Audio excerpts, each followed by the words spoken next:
Bismillahirrahmanirrahim. Assalamualaikum warahmatullahi wabarakatuh. Waalaikumsalam warahmatullahi wabarakatuh. Oke, alhamdulillahirabbil alamin. Wassalatu wassalamu ala asrafil anbiya'i wal mursalin wa ala alihi wa sahbihi ajmain, amma ba'd.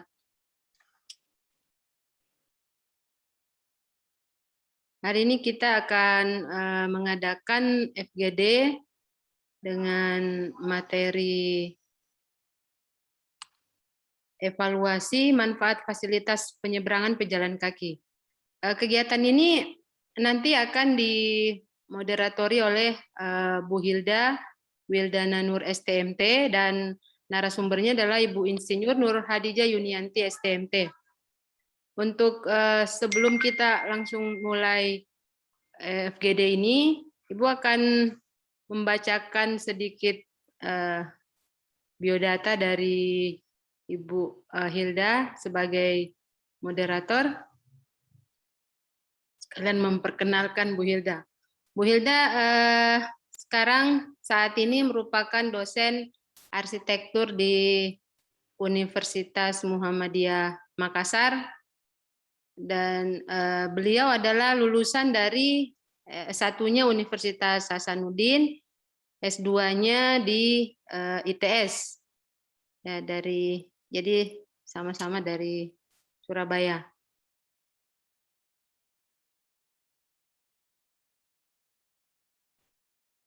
Ya, bidang yang diambil dari Bu Hilda adalah perancangan pemukiman dan perkotaan. Ada beberapa proyek yang telah dilaksanakan, ada pernah beberapa kali dan ikut di PT dan Bintang Gelar Rencana. Nah, ini perusahaan ini banyak mengerjakan proyek-proyek di Makassar. Ya. Untuk lebih lanjutnya acara ini akan langsung dialihkan ke moderator. Bu Hilda, saya persilahkan. Ya, apakah suara saya terdengar? Dengar. Oh, ya. Terima kasih Ibu Yusrianti atas kesempatannya pada hari ini untuk bisa ambil bagian dalam kegiatan forum group discussion dengan tema evaluasi manfaat fasilitas penyeberangan pejalan kaki yang bagian dari kegiatan Prodi Teknik Lingkungan Fakultas Sains dan Teknologi UIN Sunan Ampel Surabaya. Jadi Assalamualaikum warahmatullahi wabarakatuh dan selamat pagi untuk semua waktu Indonesia bagian Barat, khususnya yang ada di Surabaya.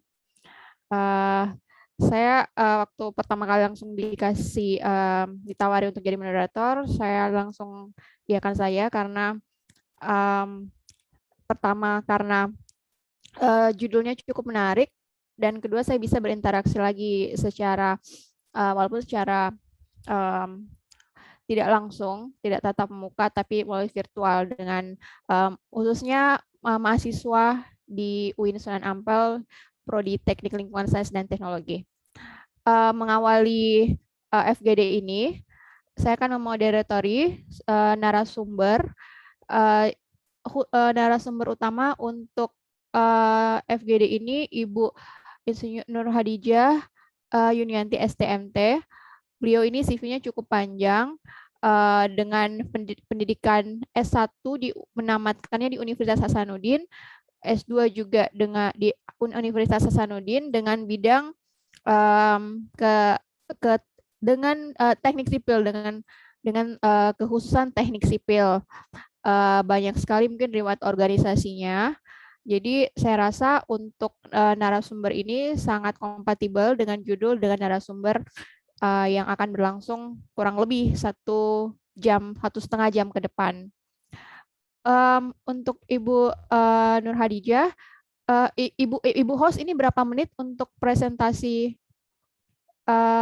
narasumber dan berapa menit untuk alokasi waktu untuk Ya, alokasi waktunya ini sekitar 1,5 jam dengan pertanyaan. oh Jadi ya.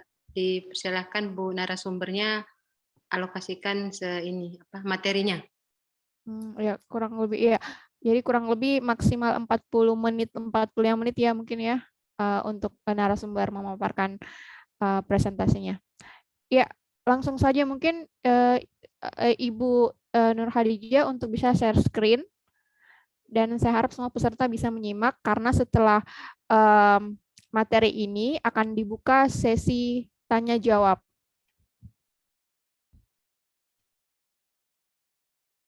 Ya.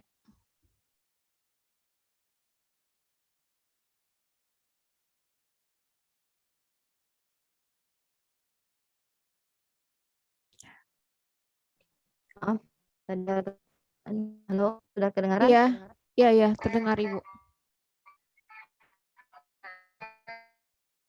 Terima kasih saya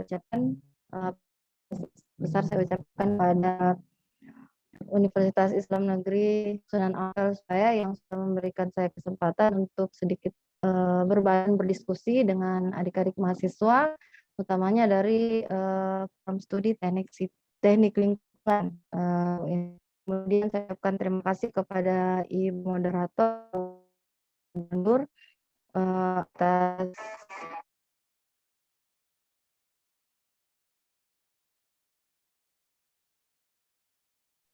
Mungkin hostnya bisa diambil alih oleh narasumber ya.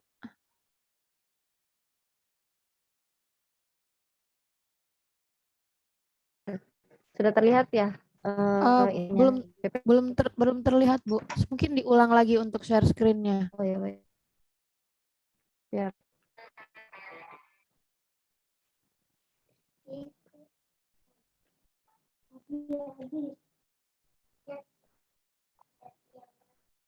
Sudah terlihat ya?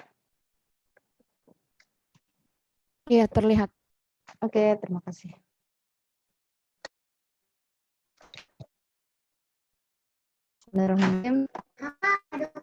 Assalamualaikum warahmatullahi wabarakatuh dan selamat pagi.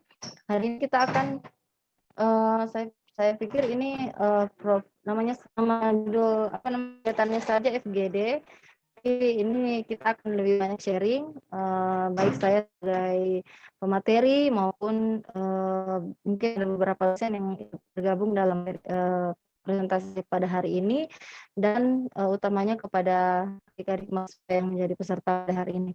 Hari ini kita akan banyak berdiskusi mengenai fasilitas penyeberangan pejalan kaki.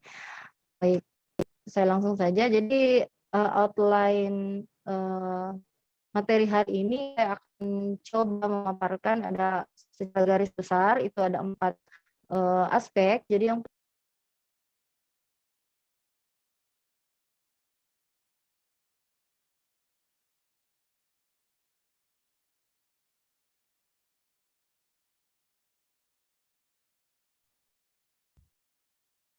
Ini hostnya kembali berpindah ke Ibu Yusrianti. Mungkin bisa dialihkan lagi.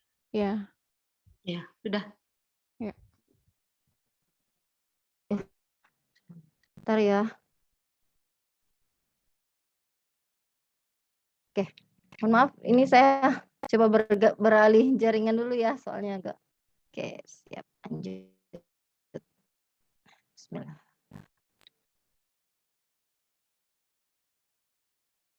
Oke, saya balik lagi. Terima kasih. Jadi secara garis besar, outline yang akan kita bahas hari ini adalah yang pertama itu mengenai definisi dari fasilitas penyeberangan jalan itu sendiri kayak apa, kemudian sebenarnya untuk apa sih fasilitas penyeberangan jalan ini diadakan gitu. Kemudian yang kedua kita akan bahas sendiri mengenai standar. Jadi fasilitas penyeberangan jalan yang ada di dunia transportasi itu mempunyai standar yang berbeda-beda dan jenis-jenis yang berbeda. Nah, bagaimana penggolongan jenisnya, kemudian standarnya seperti apa, baik dari sisi geometrik maupun dari sisi fasilitas yang harus dipenuhi, itu ternyata ada standarnya. Dan di Indonesia pun itu mempunyai standar khusus mengenai fasilitas penyeberangan jalan. Kemudian selanjutnya adalah gambaran ideal dari fasilitas penyeberangan jalan. Jadi sebenarnya setelah kita berbicara mengenai standar, ada beberapa hal yang perlu kita cermati dari fasilitas penyeberangan jalan yang khususnya ada di kota-kota maju. Karena untuk fasilitas penyeberangan jalan atau kalau boleh saya singkat FPJ saja, FPJ ini sangat erat kaitannya dengan yang pertama adalah fasilitas transportasi yang ada di tempat tersebut, negara tersebut atau kota tersebut. Kemudian yang kedua, selain fasilitas transportasi adalah kawasan gitu ya. Jadi ini keterkaitan antara kawasan satu dengan kawasan lainnya sehingga berdampak langsung terhadap adanya FPJ. Kemudian yang terakhir adalah realita FPJ yang ada di Indonesia. Seperti apa sih kondisi fasilitas penyeberangan pejalan kaki di Indonesia? Nanti di akhir slide itu akan ada satu contoh kasus yang akan kita lihat bersama. Baik, saya langsung saja di latar belakang. Jadi untuk apa sih sebenarnya kenapa harus ada fasilitas pejalan kaki? Nah, jika kita merujuk ke undang-undang di pasal 25 nomor 22 tahun 2009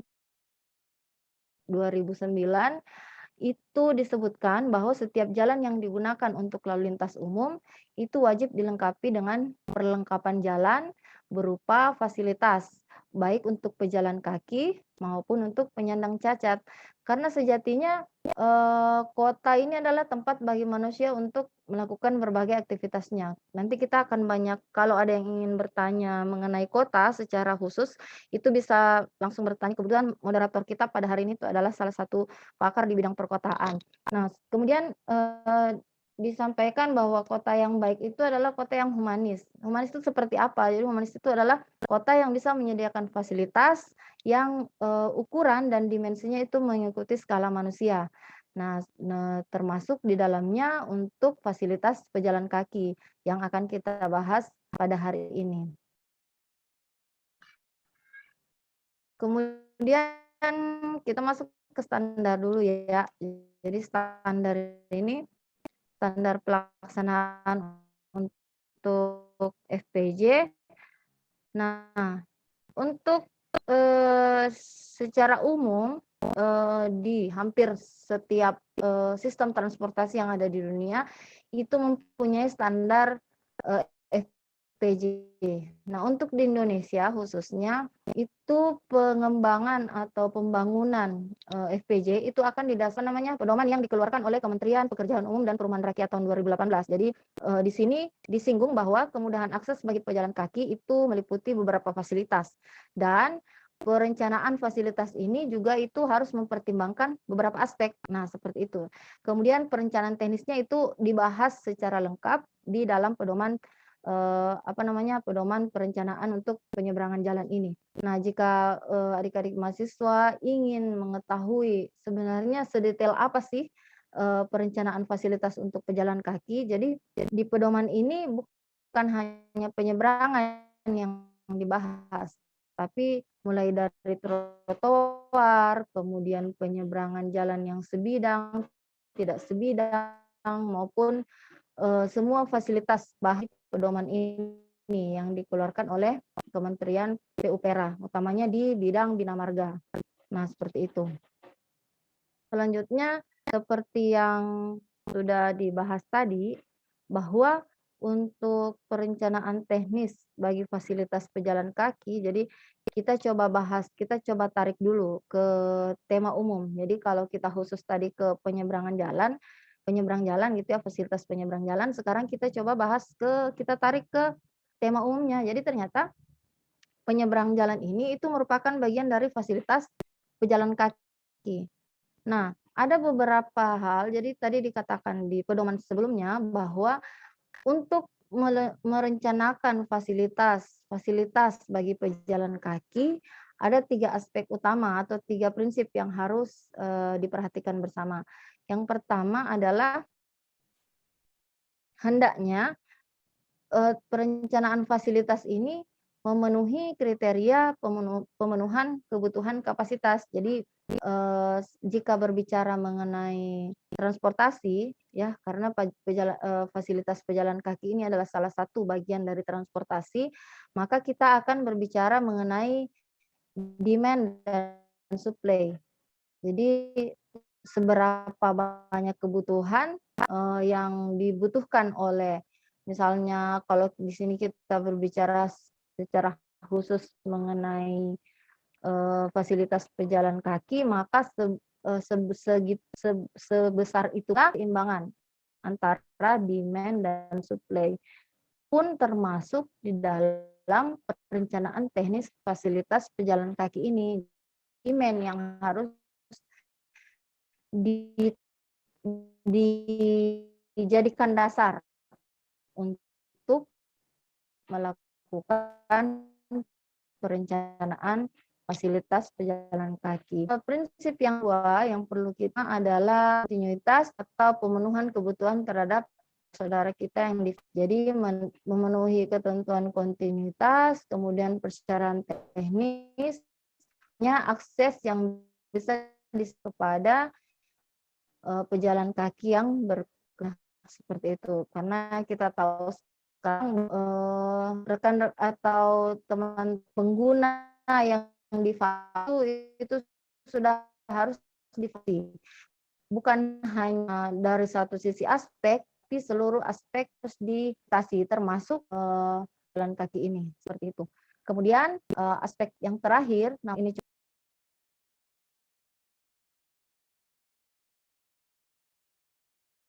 Iya, mungkin ada kendala teknis ya, Ya, Ibu udah join Nur lagi Hadi. Bu Khadijah. Oh ya, oke. Ibu Nur mungkin bisa Ya. share lagi screen-nya. Oke, siap.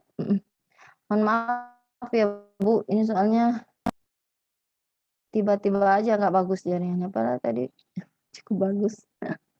Oke, saya lanjut ya. Nah, kemudian yang terakhir adalah sisi konstruksi. Nah, kalau layaknya infrastruktur yang ada di Indonesia maupun secara umum prinsip pembangunan infrastruktur, maka tentu saja ketahanan dari segi konstruksi itu harus dipenuhi.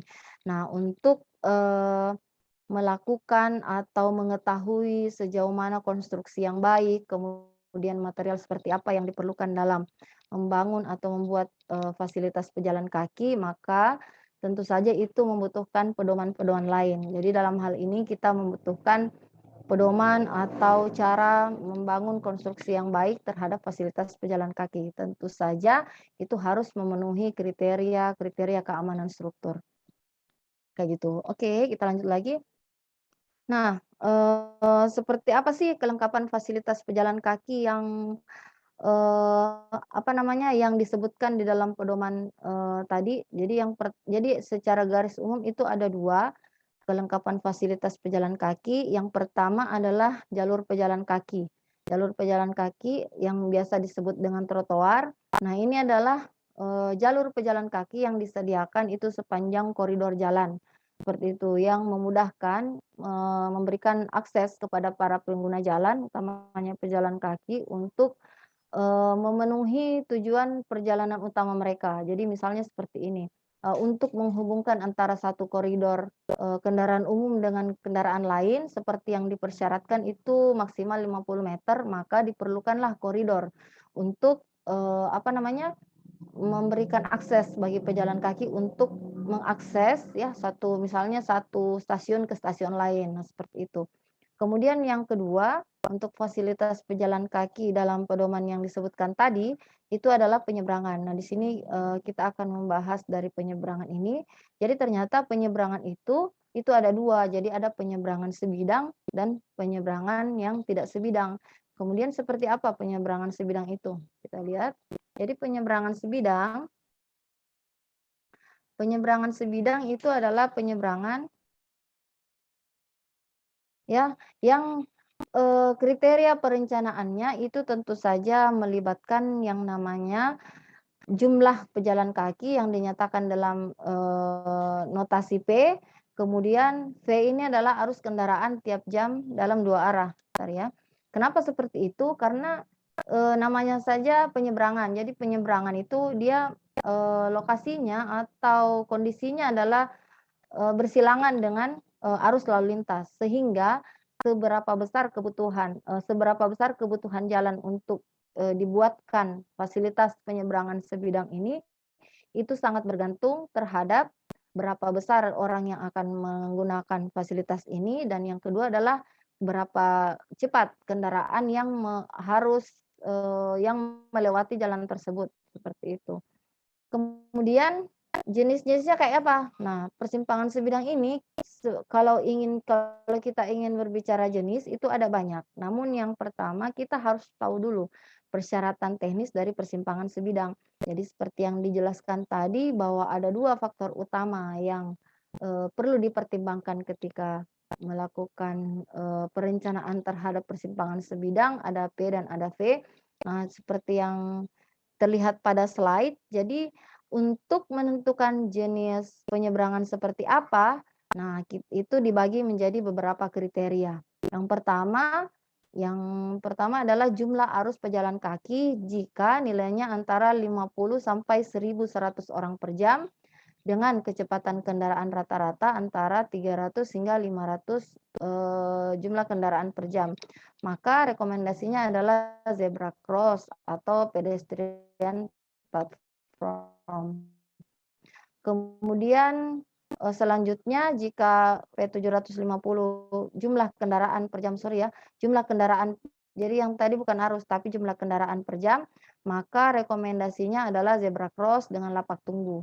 Kemudian jika jumlah orang yang akan melewati penyeberangan sebidang ini antara 50 sampai dengan lebih besar 1.100 dengan jumlah kendaraan yang melewati jalan itu lebih dari 500, maka yang disarankan atau direkomendasikan adalah menggunakan pelikan crossing atau pelikan cross kayak gitu ya.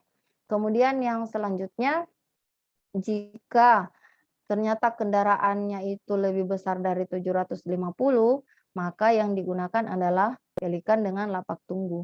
Jadi sebenarnya akses untuk melakukan cross di jalan itu sangat bergantung dari jumlah orang dan jumlah kendaraan yang melewati jalan tersebut. Dan diberikan juga fasilitas lapak tunggu seperti yang ada direkomendasikan. Namun sejatinya ketika membuat lapak tunggu bagi perencanaan crossing yang sebidang ini itu juga membutuhkan pertimbangan sendiri, karena jika kita membangun lapak tunggu untuk crossing sebidang ini itu bisa mengurangi yang namanya penggunaan trotoar seperti itu, sehingga masih perlu hal-hal yang teknis yang harus dipertimbangkan ketika menyertakan lapak tunggu terhadap crossing sebidang ini. Nah, kemudian selanjutnya ini adalah jenis atau tipe-tipe dari yang namanya crossing sebidang. Jadi yang pertama adalah zebra cross. Jadi zebra cross itu dia diletakkan di persimpangan jalan utama. Jadi jika ada sebuah simpang yang kaki-kaki simpangnya itu adalah jalan utama, maka ini tipenya disebut dengan zebra cross. Nah, kegunaannya adalah untuk memfasilitasi jumlah pejalan kaki baik tingkat rendah sampai ke tingkat tinggi dan disertakan dengan pemarkaan, sehingga penanda lampu selama fase menyeberang itu sangat dipertimbangkan ketika adanya fasilitas zebra cross di lokasi persimpangan. Kemudian yang kedua ada yang namanya pelikan cross, seperti yang sudah disebutkan di awal mengenai syarat-syarat penentuan jenis atau tipe dari cross sebidang. Jadi pelikan cross ini dulunya itu dikenal dengan pelikon sebenarnya, tapi seiring waktu kemudian namanya berubah menjadi pelikan. Jadi sebenarnya pelikan ini akronim dari pedestrian light control. Nah, untuk pelikan ini bedanya dengan zebra cross adalah ketika pejalan kaki ingin menggunakan fasilitas crossing sebidang, mereka terlebih dahulu harus memencet ya atau memberikan tanda kepada pengguna jalan, utamanya kendaraan, bahwa mereka akan menggunakan fasilitas ini. Sehingga untuk detail perhitungan Pelikan Cross itu nanti ada yang namanya fase, perhitungan fase. Sejauh mana kendaraan harus berhenti ketika akan memberikan akses bagi penyeberang jalan. Nah, untuk Pelikan Cross ini dia harus ditempatkan di antara blok bangunan yang cukup lebar dengan lalu lintas yang cukup tinggi.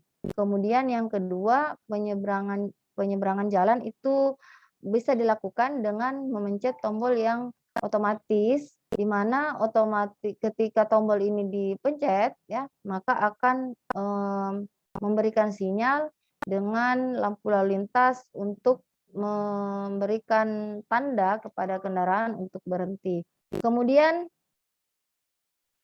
persyaratan lain yang harus diperhatikan ketika membuat Pelikan Cross adalah sesuai dengan lampiran Permen PU nomor 3 tahun 2014, itu disebutkan bahwa pelikan ini harus diletakkan minimal 300 meter dari persimpangan. Seperti itu, karena tentu saja ini akan sangat berpengaruh dengan yang disebut jarak berhenti dan waktu berhenti dari kendaraan, di mana kita ketahui bahwa untuk melakukan gerakan berhenti dari sebuah kendaraan itu ada beberapa pertimbangan seperti waktu bersiap, kemudian waktu pengereman, kemudian jarak pengereman dengan jarak berhenti, sehingga setelah dipertimbangkan dengan baik, maka direkomendasikan untuk Pelikan Cross itu harus diletakkan minimal 300 meter dari persimpangan, seperti itu.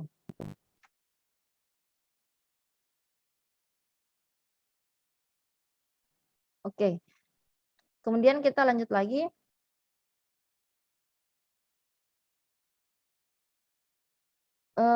Oh ya, mungkin kalau di Kota Makassar itu belum ada sih fasilitas Pelikan Cross. Saya tidak tahu apakah di Surabaya itu adik-adik mahasiswa sudah ada Pelikan Cross. Mungkin bisa info Ibu Santi atau Ibu Hilda juga berapa waktu ada di Surabaya?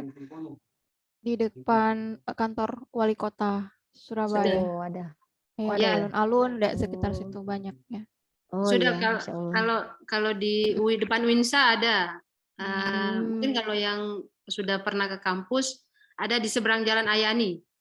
Itu anak-anak biasa pakai buat nyebrang.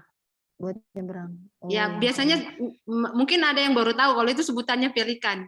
Biasanya di sana mereka sebutnya apa? Kalian sebut apa kemarin? Tetot-tetot. Tuh. Oh, ada istilahnya. Ya, karena Tetot-tetot ya. bunyinya tetot-tetot. Bunyi ininya Oh ya. tombolnya. Hmm. Ya, begitu. Oke, sip. Saya tidak tahu ya untuk perencanaan detail untuk Pelikan Cross, tapi yang jelas kayaknya pensignalan itu ada waktunya juga. Saya belum nggak tahu secara detail. Yang jelas mungkin kalau berbunyi terus langsung berhenti gitu ya busannya kendaraannya. Oke ya, kita lanjut lagi. Mana tadi?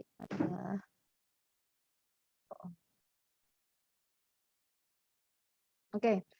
Next, ada lagi yang namanya race crossing. Jadi race crossing ini dia dibuatnya setinggi trotoar. Jadi ada sebenarnya kalau race crossing ini ada perbedaan pale gitu ya, ada perbedaan ketinggian antara jalan dengan crossingnya. Kenapa? Karena dia pale-nya tuh rata dengan trotoar. Nah, kemudian yang kedua diletakkan pada jalan pemukiman yang cukup padat, baik jumlah pejalan kaki maupun lalu lintas kendaraannya. Ya, tentu saja jika terjadi perbedaan pale, nah ini sangat berpengaruh ke detail pemberhentian kendaraan, gitu ya, karena terjadi perbedaan pale sehingga yang namanya waktu pengereman, jarak berhenti itu bisa sangat berpengaruh. Nah, kenapa kemudian dia diletakkan di lokasi padat pemukiman? Karena tentu saja P-nya tadi itu lebih besar gitu ya dibandingkan dengan lokasi yang lain.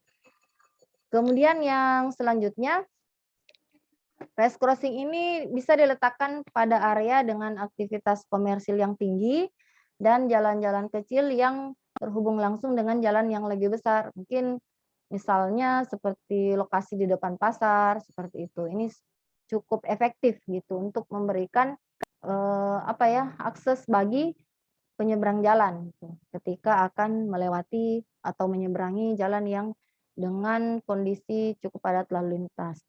Kemudian yang selanjutnya, yang keempat adalah traffic cone crossing. Kalau traffic cone crossing ini ditempatkan di pertengahan blok dengan disertai penambahan elemen peredam lalu lintas seperti speed bump atau penanda garis. Kalau speed bump nih, ini bahasa kerennya ya, tapi biasanya tuh kalau di Indonesia tuh bilangnya polisi tidur, tapi yang skala kecil, bukan polisi tidur yang seperti kita ketahui, karena tentu saja kalau untuk rumble strip nih dia punya ini juga, punya standar tertentu, berapa ketinggian atau berapa ketebalan, kemudian berapa jumlah rumble strip yang harus diletakkan, seperti itu. Nah, peredam lalu lintas ini itu diletakkan 5-10 meter sebelum ruang penyeberangan jalan. Tentu saja ini sangat berguna untuk memberikan aba-aba kepada pengendara bahwa di depan sana itu ada crossing, sehingga penempatan rumble strip atau peredam lalu lintas ini sangat direkomendasikan utamanya untuk lokasi atau crossing dengan tipe traffic cone crossing.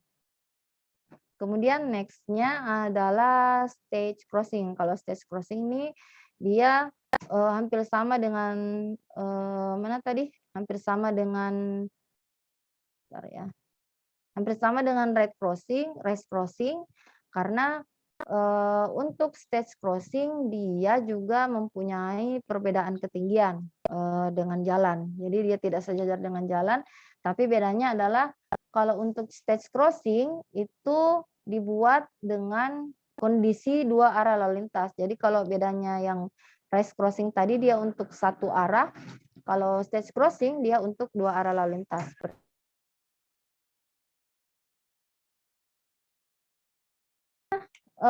Karena dia memfasilitasi 2 arus lalu lintas, 2 arah lalu lintas, maka diperlukan median atau pulau penyeberangan. Nah, persyaratan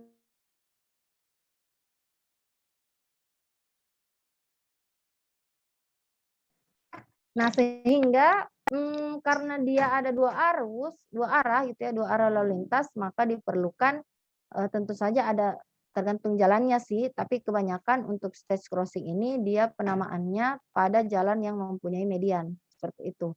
Dengan jarak offset untuk kedua penyeberangan itu tidak lebih dari 1 meter. Selanjutnya ada yang disebut dengan pinch point atau yield crossing. Jadi jenis penyeberangannya ini antar blok dengan yang gunanya adalah untuk memperpendek jarak. Jadi orang kalau menyeberangi blok ke blok itu tidak harus berputar jauh, tapi bisa mengaksesnya melalui pinch point.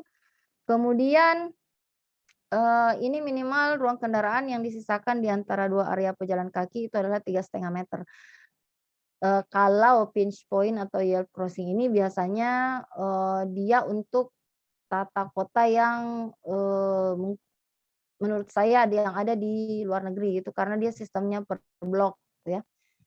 Nggak tahu ya istilah kotanya, kalau mungkin nanti Ibu Hilda bisa memberikan sedikit istilah perkotaan untuk jenis kota yang sistemnya blocking seperti itu.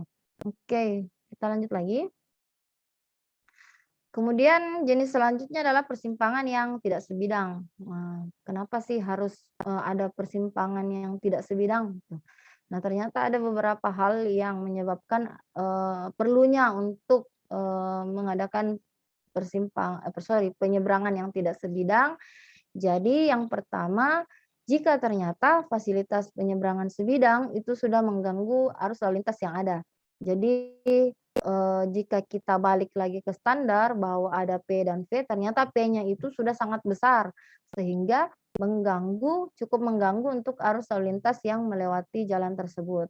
Kemudian yang kedua, frekuensi kecelakaan yang melibatkan pejalan kaki sudah cukup tinggi. Jadi kondisi laka lantas, kecelakaan lalu lintas yang ada di jalan tersebut ternyata korbannya itu banyak pejalan kaki. Nah, ini adalah salah satu tanda untuk diadakannya penyeberangan yang tidak sebidang. Kemudian yang ketiga, jika ruas jalan yang akan difasilitasi itu ternyata kecepatan rencananya sudah 70 km per jam. Nah, bisa kita bayangkan jika 70 km per jam itu kan cukup tinggi. Nah, ketika ada fasilitas, crossing ini, itu agak sulit yang namanya waktu pengereman dan waktu berhenti. Karena untuk beralih ke kecepatan 70, ke kecepatan yang lebih kecil, itu membutuhkan, apa ya, jarak yang cukup jauh gitu waktu pengeremannya, sampai waktu berhentinya. Sehingga disarankan ketika ada jalan yang kecepatannya 70 km per jam, itu menggunakan penyeberangan yang tidak sebidang. Kemudian yang terakhir, jika ada kawasan strategis tetapi tidak memungkinkan penyeberang jalan untuk menyeberang, maka diadakanlah fasilitas penyeberangan tidak sebidang. Jadi kita bisa lihat ini, jadi biasanya kalau di istilah transportasi untuk penyeberangan tidak sebidang itu banyak di daerah TOD, Transit Oriented Development, di mana kawasan ini adalah kawasan terpadu. Salah satunya adalah pergantian moda lalu lintas ya, moda transportasi, sehingga tentu saja karena banyak pengguna transportasi umum yang ada di TOD itu, sehingga digunakanlah fasilitas penyeberangan yang tidak sebidang. Ini saya belum pernah lihat dan belum pernah berkunjung langsung ke TOD, kalau nggak salah TOD Duku Atas ya. Atau ini saya searching, oh ya kayak gini, tapi pengen lihat juga sih aslinya, atau mungkin adik-adik mahasiswa atau Bapak Ibu dosen yang ada di sini itu sudah pernah berkunjung ke sana dan melihat secara langsung, bahkan menggunakan secara langsung fasilitas ini kayak gitu. Jadi cukup megah ya jika dilihat dari fotonya. Aslinya mungkin lebih megah lagi. Oke, kita lanjut. Nah, setelah kita identifikasi, oh ternyata lokasi ini membutuhkan penyeberangan tidak sebidang nih. Nah, terus selanjutnya apa nih? Nah, selanjutnya kita lihat dulu ketentuannya. Kayak gimana sih ketentuan penyeberangan tidak sebidang? Oh, yang pertama tentu saja balik lagi. Kita harus memfasilitasi saudara-saudara kita yang difabel, sehingga penyeberangan tidak sebidang itu disyaratkan harus bisa diakses dengan mudah oleh ini kurang baik bahasanya ya, oleh para difabel, misalnya dengan penambahan ram yang dilandaikan ya, atau mungkin ada elevator yang disediakan. Kemudian selanjutnya yang kedua, lokasi dan bangunan itu harus memperhatikan nilai estetika serta kebutuhan pejalan kaki.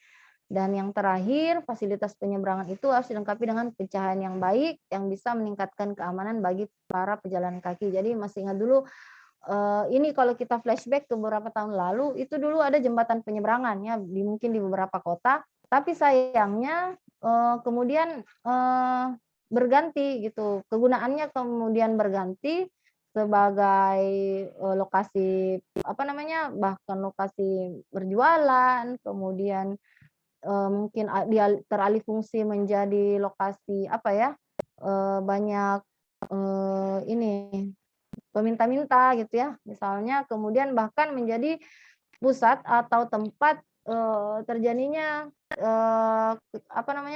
kondisi kejahatan gitu bagi para pengguna dari penyeberangan tak sebidang ini gitu. Kalau istilah penyeberangan tidak sebidang, istilah mudahnya itu biasa disebut dengan JPO atau jembatan penyeberangan orang kayak gitu ya. Kemudian kita next lagi. Next. Nah, seperti juga persimpangan sebidang, penyeberangan tidak sebidang. Nah, penyeberangan tidak sebidang ini sama dengan penyeberangan sebidang tadi, maka tentu saja aspek utama untuk mengidentifikasi apakah ini membutuhkan penyeberangan baik sebidang maupun tidak sebidang, yaitu arus lalu lintas dan jumlah kendaraan. Kalau di sini jika jumlah pengguna atau orang yang berpotensi untuk menyeberang itu lebih dari 1.100 orang per jam, kemudian kendaraan yang lewat itu juga lebih dari 750, maka rekomendasi untuk penyeberangan yang dilakukan adalah penyeberangan yang tidak sebidang.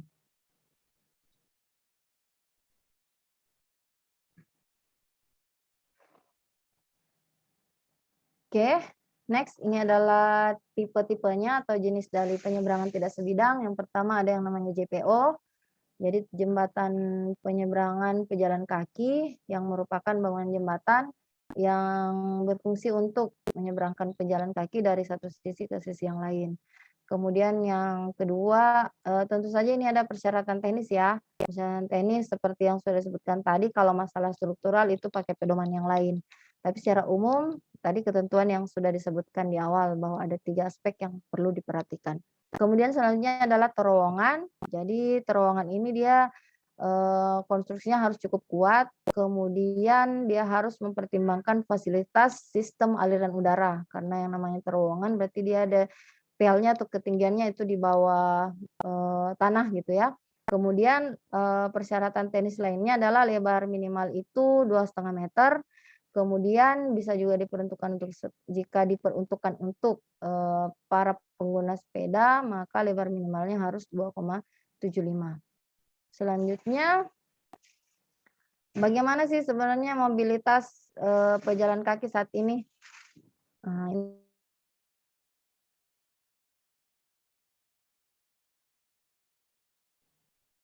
Nah, kembali lagi, jadi kenapa penyeberangan ini sekarang baik sebidang maupun tidak sebidang kemudian menjadi sangat krusial, utamanya pada keterkaitan atau integrasi antara kota, sistem transportasi yang berkelanjutan, maka kita perlu melihat beberapa kasus ini. Jadi ini adalah survei yang dilakukan oleh salah satu apa namanya?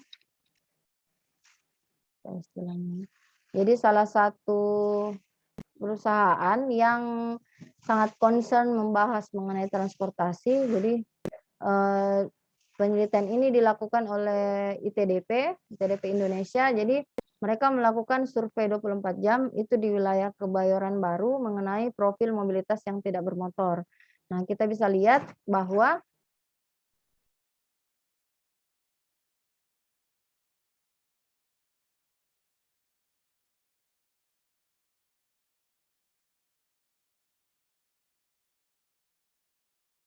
ribut. Oke, nanti bisa kita lihat bahwa apa namanya, kondisi profil mobilitas yang tidak bermotor yang ada di wilayah Kebayoran Baru itu didominasi oleh beberapa pengguna. Jadi kita bisa lihat 26% itu digunakan oleh pejalan kaki, kemudian ada 31 gerobak, kemudian 36% sepeda dagang. Nah, kemudian tujuan perjalanan mereka adalah mayoritas untuk ekonomi dan 31%-nya untuk mobilitas. Kemudian kita bisa lihat selanjutnya adalah risiko yang dihadapi oleh para pengguna jalan tersebut, baik pejalan kaki, kemudian pengendara sepeda yang tidak bermisi sepeda tadi, baik pedagang maupun apa namanya, pejalan kaki dan pedagang. Nah, kita bisa lihat. Nah, jadi jika dilakukan survei 24 jam, maka tingkat traffic itu seperti yang kita ketahui itu berlangsung di beberapa fase. Salah satunya adalah fase yang traffic jam atau kondisi yang sangat banyak pejalan kakinya. Kita bisa lihat untuk tingkat traffic, kondisi tinggi itu terjadi di jam 11 sampai jam 1 hingga jam 17 sampai 19. Nah, tingkat mobilitas non motor transport ini artinya orang yang tidak mengakses jalan dengan bukan kendaraan bermotor, potensi konflik yang terjadi adalah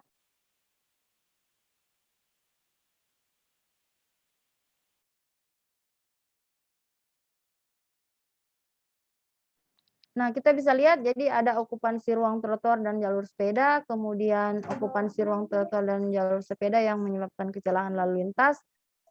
Kemudian kita bisa lihat tingkat potensi konflik. Jadi potensi konflik ini adalah konflik yang terjadi antara pengguna yang tidak bermotor dengan kendaraan bermotornya.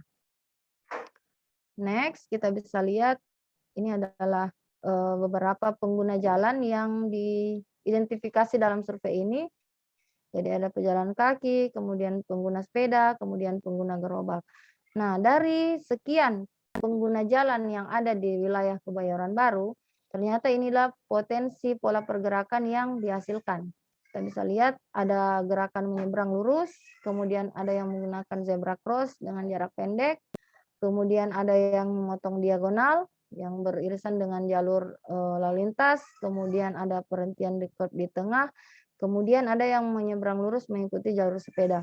Nah, yang merah ini adalah jalur Transjakarta, kemudian yang biru adalah halte, kemudian yang hijau ada jalur sepeda, dan yang kuning ini adalah alur pergerakan pejalan kaki.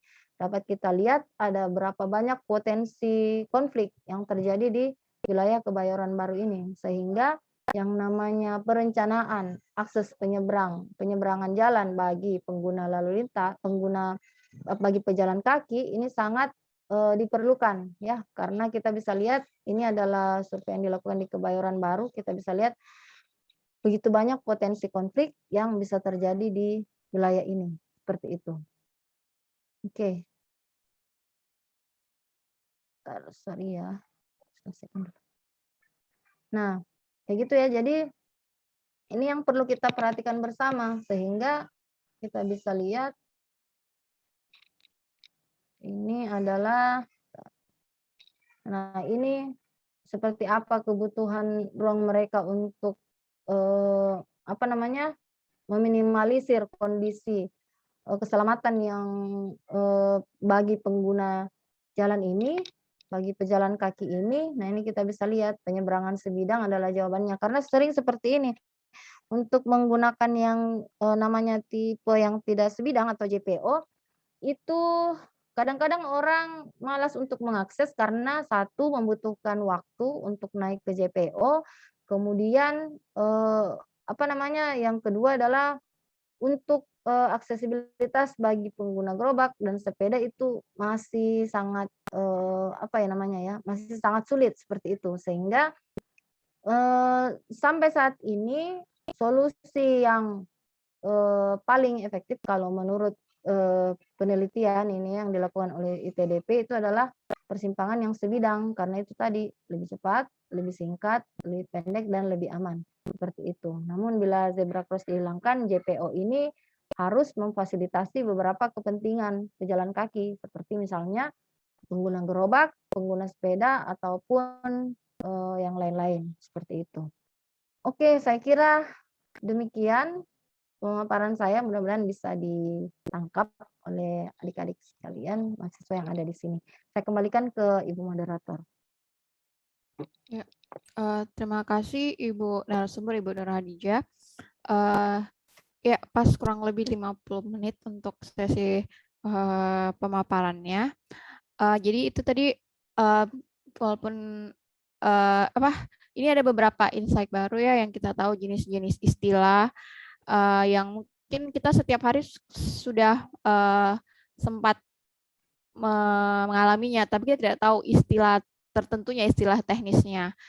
Terus misalnya tadi ada beberapa istilah Starling, saya browsing ternyata Starbucks keliling, gitu. Ternyata jadi penjual kopi yang naik sepeda gitu istilahnya, Starling, Starbucks keliling. Kita taunya penjual kopi yang naik sepeda. Gitu. Jadi ya sangat menarik sekali. Untuk di sisa waktu 20 menitan sampai kurang lebih seperti itu. Mungkin ada adik-adik mahasiswa yang ingin diskusi atau mau bertanya, kami silahkan.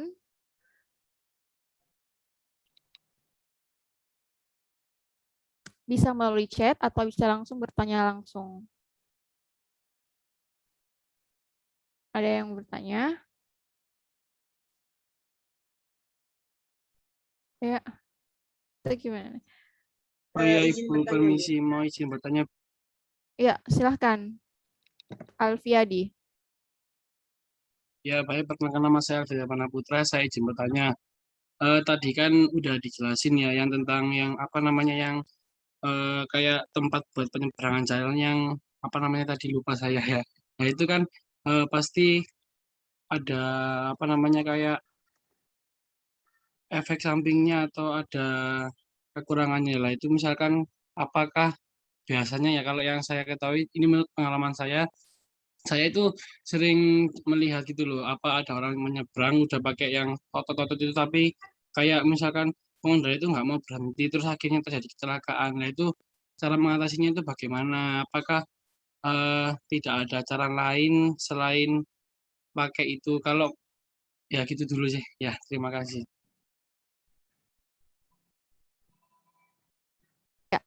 Mungkin langsung dijawab Ibu Radija gitu. Oke, Ya. terima kasih. Jadi pelikan cross ya, Mas Alfiadi. Itu namanya pelikan cross.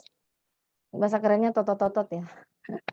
Oke, jadi begini, ini dia sih sebenarnya jadi masalah juga, bukan masalah, tantangan gitu ya, kita ubah, redaksinya jadi tantangan. Jadi tantangannya memang, khususnya untuk pengguna lalu lintas yang ada di Indonesia, belum tersosialisasi dengan baik sebenarnya pelikan cross tuh teknisnya kayak apa gitu. Ternyata kalau ada sinyal yang diberikan oleh pengguna penyeberang jalan dengan totot-totot tadi tuh mestinya para pengguna lalu lintas terutama yang berkendara itu sudah siap-siap untuk melakukan gerakan berhenti. Namun itu tadi mungkin satu kurangnya sosialisasi bagaimana sebenarnya teknis pelaksanaan dari pelikan cross, kemudian yang kedua adalah kesadaran dari pengguna jalan itu sendiri yang mungkin meskipun mereka tahu tapi kurang aware dengan kondisi yang ada seperti itu. Nah, untuk solusinya ya apa ya? Sebenarnya Pelikan Cross ini cukup baik karena yang pertama dia tipenya adalah tipe sebidang, kemudian yang kedua aksesnya itu, sangat memudahkan bagi penyeberang jalan utamanya mungkin, teman-teman difabel itu dengan mudah ketika akan menyeberang itu langsung memencet tombol. Namun itu tadi mungkin solusi yang paling, memungkinkan dalam, apa namanya, mengatasi kecelakaan lalu lintas misalnya yang terjadi akibat, Pelikan Cross ini adalah sosialisasi, kemudian bagaimana caranya meningkatkan awareness dari para pengguna jalan utamanya yang menggunakan kendaraan bermotor, seperti itu. Itu yang kurang mungkin, Mas Alfiadi, gitu.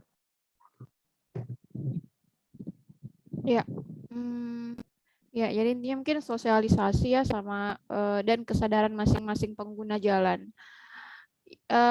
Yang lain mungkin ada yang mau bertanya seputar JPO ataupun mungkin tidak seputar ini, tapi yang berhubungan dengan penyeberangan konflik, bisa juga dengan PKL atau pengguna jalan lain, khususnya mungkin di daerah kampus itu kan sering terjadi gitu.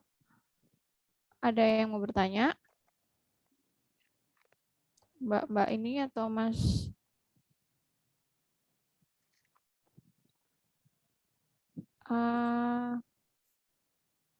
Ya, jadi ini mungkin ya, di antara ini ternyata yang dari hasil statistik itu yang di antara survei 24 jam yang tadi yang ITDP laksanakan, jam 4 sampai jam 7 pagi itu dia relatif rendah profil risiko mobilitasnya. Mungkin ada mungkin untuk Ibu narasumber kira-kira dari statistik tadi mungkin bisa di-share lagi tadi saya screen. Oh ya. Atau dari jam 0 sampai jam 23 ini kira-kira bisa disimpulkan mungkin dari kacamata transportasi. Walaupun mungkin dari segi kriminalitas atau dari segi urban design banyak sekali yang bisa berpengaruh terhadap statistik tabel ini. Tapi mungkin ada yang bisa hipotesa atau yang bisa disimpulkan dari per jam-jam tingkat traffic. Bisa dijelaskan lebih lanjut mungkin Ibu. Oke. Jadi bisa kita lihat nih. Jadi sebenarnya untuk dari ini ya, dari survei yang dilakukan sebenarnya karakternya nih agak berbeda dengan pengguna lintas di jalan. Karena untuk jam puncak utamanya lalu lintas itu justru terjadi di pagi hari, siang hari dan sore hari. Nah, bedanya yang ada di sini dia terjadinya di jam 11 hingga jam 19. Karena seperti yang sudah disampaikan di awal bahwa untuk ragam pengguna jalan yang menjadi objek dari survei ini ternyata kita bisa lihat seperti ini, mereka adalah orang-orang yang bekerja di sektor informal gitu ya. Kemudian banyak apa namanya para ya itu tadi sektor informal, sehingga karakter yang muncul ketika menggunakan fasilitas penyeberangan ini itu terjadi di antara jam 11 hingga jam 19. Nah, untuk resiko-resiko yang bisa terjadi di jam seperti ini dapat kita lihat bahwa karena dia tidak terlalu crossing dengan kondisi lalu lintas, tapi ini kalau crossingnya paling di jam sore ya, jam 17.19, di mana ini adalah pada umumnya ini adalah jam puncak dari kendaraan bermotor untuk mengalami volume yang sangat tinggi. Sehingga dapat kita lihat untuk mengatasi yang namanya konflik yang terjadi utamanya pada jam puncak. Jadi kalau untuk jam-jam 11 hingga pukul berapa ya, 14 misalnya, ini meskipun mobilitas dari pengguna penyeberangan jalan ini cukup tinggi, namun bisa dihipotesa bahwa crossing yang terjadi dengan kendaraan yang bermotor itu tidak cukup membahayakan. Namun pada waktu yang bersamaan dengan volume jam puncak sore, bagi volume kendaraan ini yang perlu diberikan perhatian yang lebih khusus. Nah, yang apa namanya, bersamaan dengan kebijakan transportasi yang ada di Indonesia bahwa sebaiknya atau pergerakan volume lalu lintas itu diharapkan dapat dikurangi dengan menggunakan public transport, sehingga resiko pengguna jalan yang tidak bermotor seperti ini bisa dikurangi, karena dengan berkurangnya jumlah kendaraan yang ada di jalan, ya, dengan beralihnya pengguna transportasi dari kendaraan moda pribadi ke moda umum, moda publik, maka itu bisa mengurangi yang namanya konflik yang terjadi baik antara sesama kendaraan yang bermotor maupun dengan pengguna jalan yang tidak bermotor atau para pejalan kaki, seperti itu, Ibu Hilda. Ya. Ya, saya mau ini nih, boleh nanya nggak ya? Kok saya yang nanya? Maksudnya seperti ini kan teman-teman mahasiswa nih dari teknik lingkungan gitu ya. Nah, mungkin ada insight sendiri mengenai kondisi yang pejalan kaki dengan kondisi lingkungan, karena ini pendekatannya adalah pendekatan infrastruktur dan standar-standar teknis. Mungkin dari lingkungan ini bisa jadi suatu tema yang menarik gitu bagi teman-teman dari teknik lingkungan mengenai keberadaan fasilitas penyeberangan ini, baik yang sebidang maupun tidak sebidang. Mungkin ada yang mau di-share atau apa seperti itu. Kayaknya ini menarik, Bu Hilda, untuk didiskusikan bersama. Iya. Ya, ini rata-rata ambil mata kuliah apa gitu yang maksudnya yang berhubungan dengan ini, apa Ibu Yusrianti? Iya, nanti akan ada mata kuliah materi andalalin sebenarnya untuk AMDAL. Nah, cuman mereka ini belum dapat ininya, belum dapat mata kuliahnya. Nah, kira-kira Bu Nur Hadijah, kalau untuk pendirian bangunan baru itu apakah mereka itu memang memperhatikan fasilitas pejalan kaki? Iya, baik. Jadi kalau tadi Ibu Yusrianti mengatakan bahwa kalau teman-teman lingkungan nih banyaknya ini ya andalalin gitu ya, ke andalalin. Nah, salah satu persyaratan dalam dokumen andalalin yang perlu dipersiapkan ketika menganalisis sejauh mana bangkitan dan tarikan dari sebuah lokasi itu harus mempertimbangkan fasilitas pejalan kaki. Jadi tetap ada, Bu. Jadi seperti yang disinggung tadi bahwa kriterianya itu adalah dari jumlah pengguna, kemudian jumlah kendaraan. Nah, nanti akan ketahuan apakah bangunan ini yang baru dibangun itu membutuhkan fasilitas pejalan kaki atau tidak, baik trotoar maupun penyeberangan kayak gitu. Nah, tahu kalau pendekatan lingkungan tuh kayak gimana ya? Mungkin perlu jadi tema sendiri yang untuk dibahas. Mungkin kayaknya lebih menarik juga. Ya, jadi masih ada sub materi lain ya. Jadi kan khusus untuk penyeberangan. Tapi setidaknya ini bisa menjadi pengantar untuk mata kuliah Kalau andalalin. betul.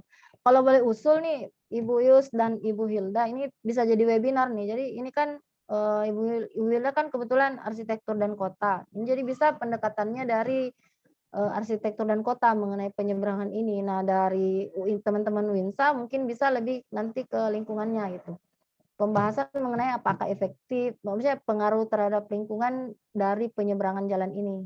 Pengaruhnya sejauh mana gitu. Kayaknya lebih menarik seperti itu. Dan teman-teman mahasiswa juga bisa jadi apa ya, insight untuk membuat judul PKM mungkin. Nah, nanti bisa collab kayak gitu. Menurut saya sih, Bu. Iya. Ya, ada pertanyaan lain dari adik-adik mahasiswa mungkin yang terkait dengan ini, tapi lebih ke sesi lingkungannya. Misalnya kenapa,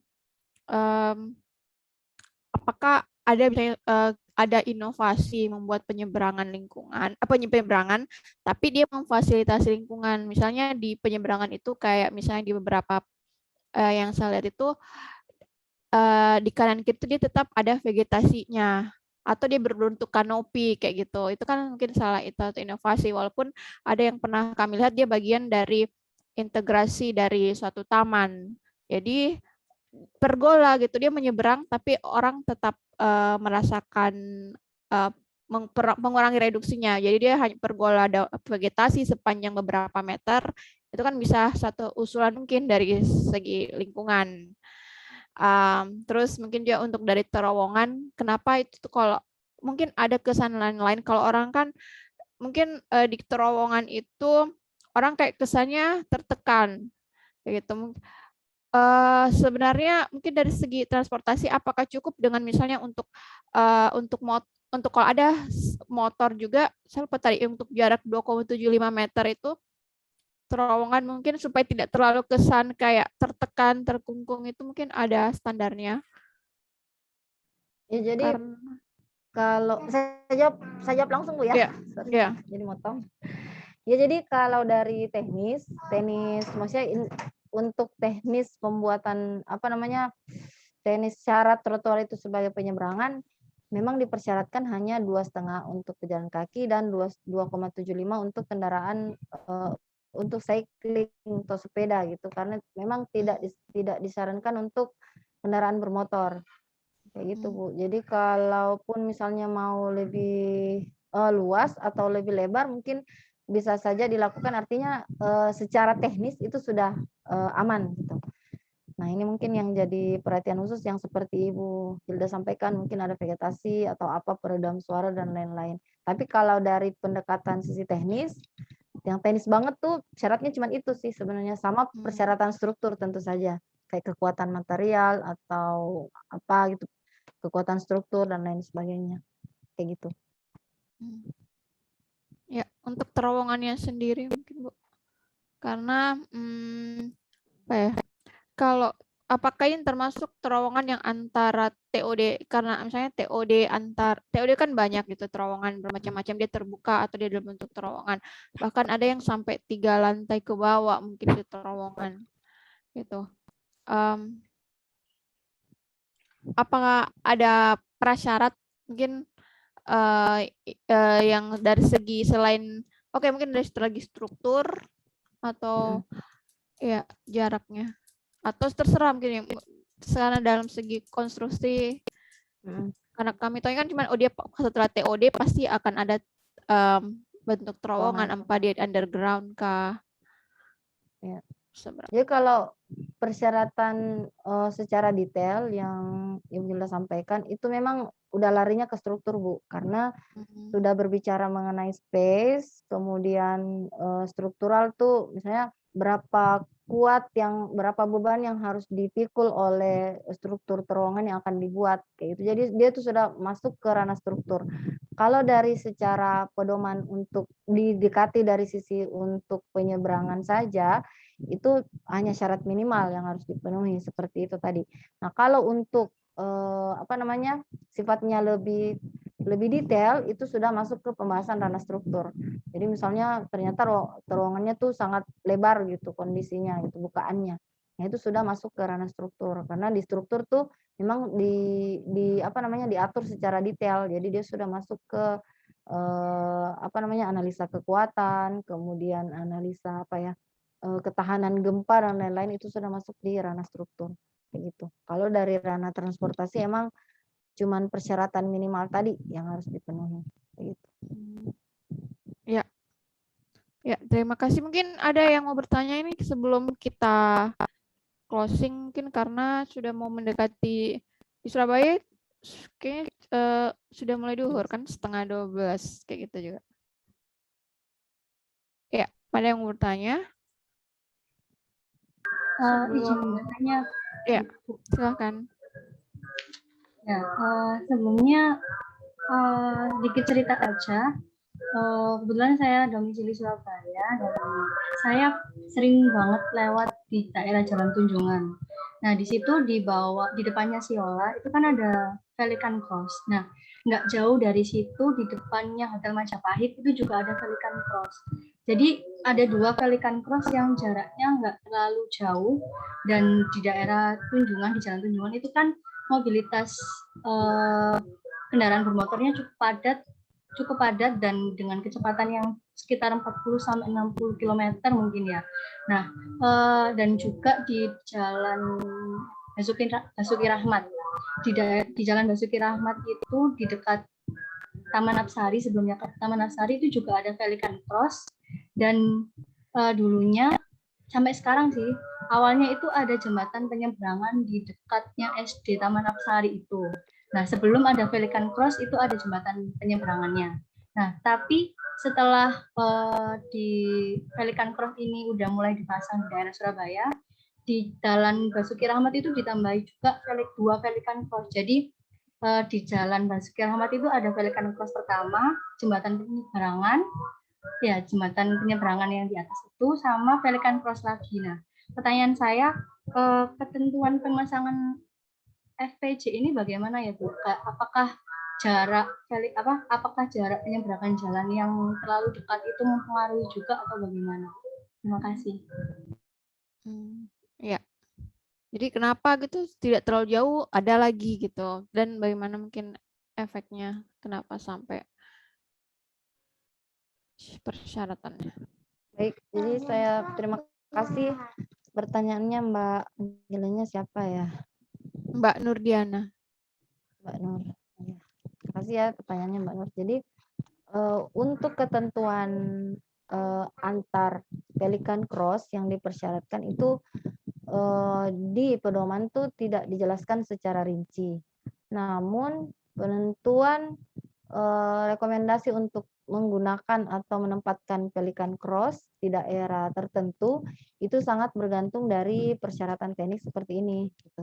Jadi kemungkinan berada kondisinya dekat antara satu sama lain berarti memang di kawasan itu apakah kondisi dari penggunanya sendiri, pengguna maksudnya sini pejalan kaki, kemudian dari kendaraannya sendiri itu sudah masuk ke apa namanya di sini di mana di zona ini nih yang penggunanya antara 50 sampai dengan di atas 1100, kemudian kendaraannya itu sudah di atas 500 sehingga penempatan Pelikan Cross itu sangat disarankan, direkomendasikan untuk lokasi tersebut.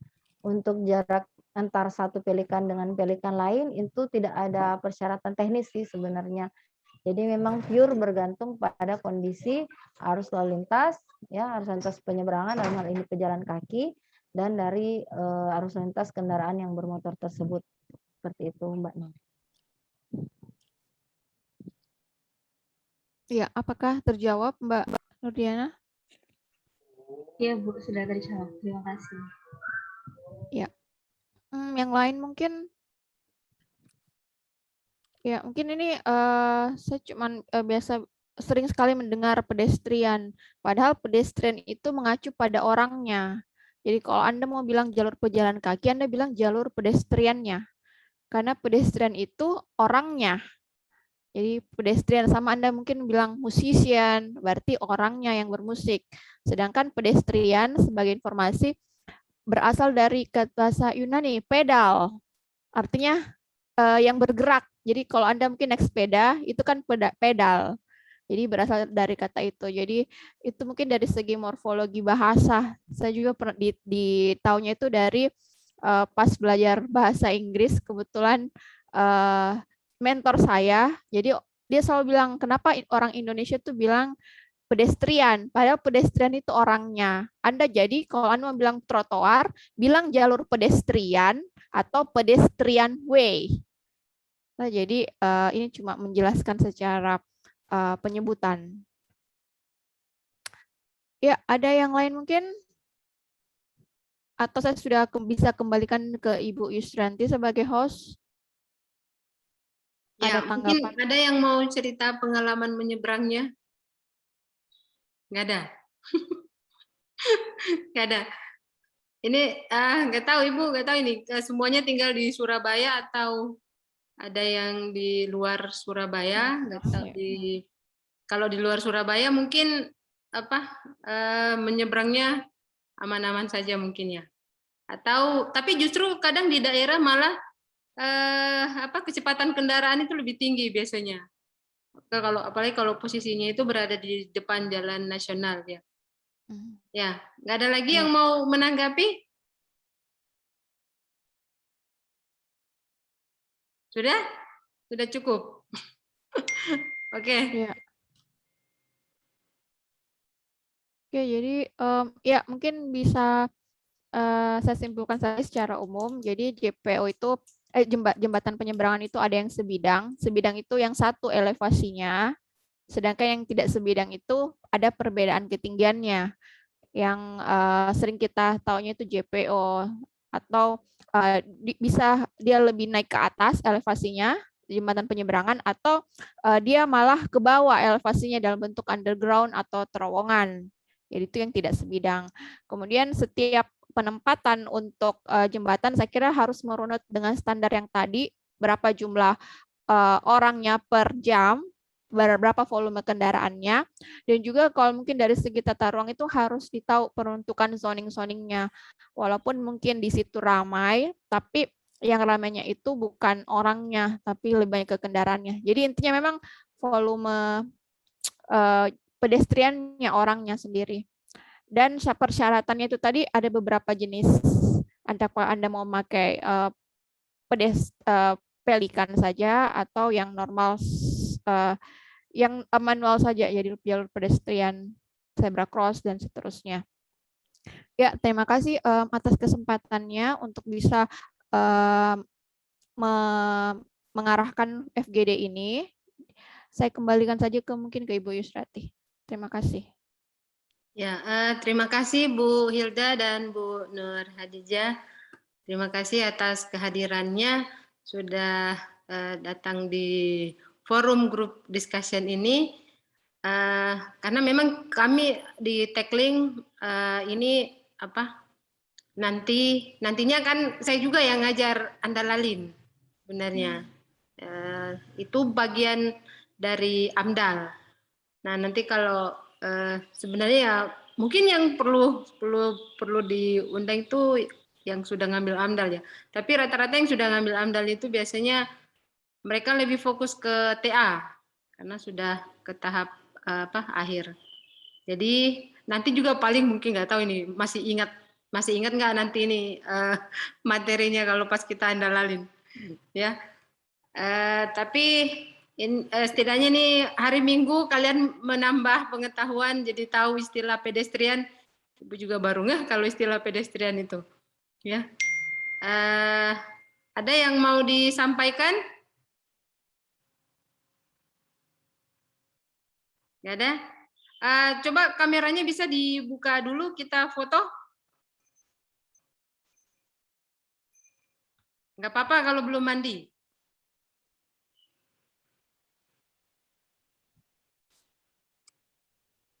Ya, Ibu screenshot dulu. 1, 2, 3. 1, 2, 3. Oke. Terima kasih atas kehadirannya. Sekali lagi saya ucapkan pada Bu Nur Hadijah dan Bu Hilda atas waktunya sudah merepotkan di hari Minggu, dan anak-anak angkatan berapa kemarin ini?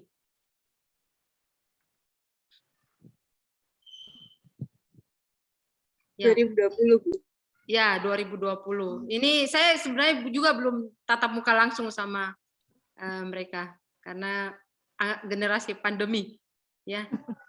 Generasi pandemi. Ya. Ya, terima kasih. Saya tutup FGD hari ini. Assalamualaikum warahmatullahi wabarakatuh. Waalaikumsalam warahmatullahi wabarakatuh. Assalamualaikum warahmatullahi wabarakatuh. Terima kasih, Bu. Terima kasih, Bu.